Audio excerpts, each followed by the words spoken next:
Hi everyone, this is Dr. Vamsi Krishna, consultant pediatrician, Ankura Hospital, Tirupati. ఈరోజు world asthma day. So ఈ సందర్భంగా ఈ 2024 theme వచ్చేసి education about asthma అనమాట. So we are trying to give much awareness about asthma. So దీంట్లో ఈరోజు నేను చెప్పబోయేది 5 ఇంపార్టెంట్ సైన్స్ ఆఫ్ ఆస్తమా. అంటే ఆస్తమా యొక్క లక్షణాలు తల్లిదండ్రులు ఏ విధంగా ఈజీగా గుర్తించగలరని చెప్పబోతున్నాను. ఫస్ట్ ఇంపార్టెంట్ థింగ్, ఆస్తమా అంటేనే వీజ్ అంటే మనం తెలుగు లాంగ్వేజ్లో పిల్లి కూతులు అంటాము.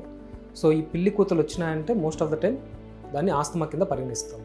సెకండ్ సిమ్టమ్ వచ్చేసి టైట్నెస్ ఆఫ్ ద చెస్ట్, అంటే ఛాతి పట్టేయడం. ఇది చిన్నపిల్లలు చెప్పలేరు కాబట్టి అది ఛాతి నొప్పిగా చెప్తారన్నమాట. థర్డ్ వన్ వచ్చేసి బ్రెత్లెస్నెస్, అంటే ఆయాసం. సో అంటే కొన్నిసార్లు ఆయాసం ఎంత తీవ్రంగా ఉండొచ్చు అంటే వాళ్ళు సెంటెన్సెస్ కూడా చెప్పలేకపోవచ్చు. ఫోర్త్ వచ్చేసి మనకి ఎప్పుడు వైరల్ ఇన్ఫెక్షన్స్ వచ్చినా కూడా ప్రతిసారి బేబీకి నెబులైజేషన్ అవసరం అవ్వడము, వీజ్ రావడము, ఇలా ఉంటే కూడా అది ఫ్యూచర్లో ఆస్తమాగా మారే అవకాశాలు ఉంటాయి.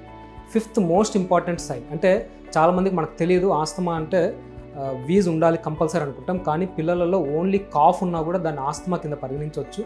ఆ కాఫ్ వచ్చేసి it has typical description of the cough.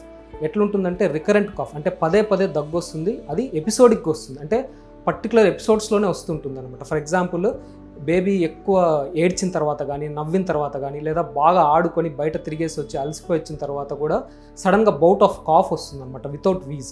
So ఇవన్నీ కూడా ఆస్తమా లక్షణాల కిందనే మనం తీసుకుంటాము. సో ఇవన్నీ కూడా ట్రిగరింగ్ ఫ్యాక్టర్స్ ఏమేమి ఉండొచ్చు అంటే most of the time dust, అంటే మన దుమ్ము, తర్వాత మౌల్డ్ అంటే గోడ మీద ఫంగస్ లాంటివి ఉన్నప్పుడు కానీ, కాక్రోచెస్ వల్ల కానీ ఇవన్నీ ట్రిగర్ అవ్వచ్చు. కొన్నిసార్లు ఇరిటెంట్స్ వల్ల, I mean like cold air, ఏదైనా వైరల్ ఇన్ఫెక్షన్స్ వచ్చినప్పుడు కానీ, కొన్నిసార్లు smoke, any type of smoke, అంటే సిగరెట్ స్మోక్ అయి ఉండొచ్చు, లేదంటే మనం సాంబ్రాన్ని పొగేస్తుంటాం, దానివల్ల కూడా ట్రిగర్ అయ్యి సడన్గా బౌట్ ఆఫ్ కాఫ్ రావచ్చు.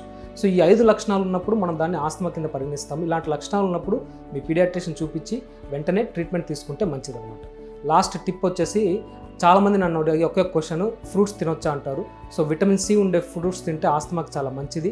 సచ్ యాజ్ మనం ఆరెంజెస్, చాలా మందికి మనం కోల్డ్ ఉన్నప్పుడు ఆరెంజెస్ అవాయిడ్ చేస్తాము, it's not correct. Vitamin C ఉండే fruits will help in controlling the asthma in the child. Thank you.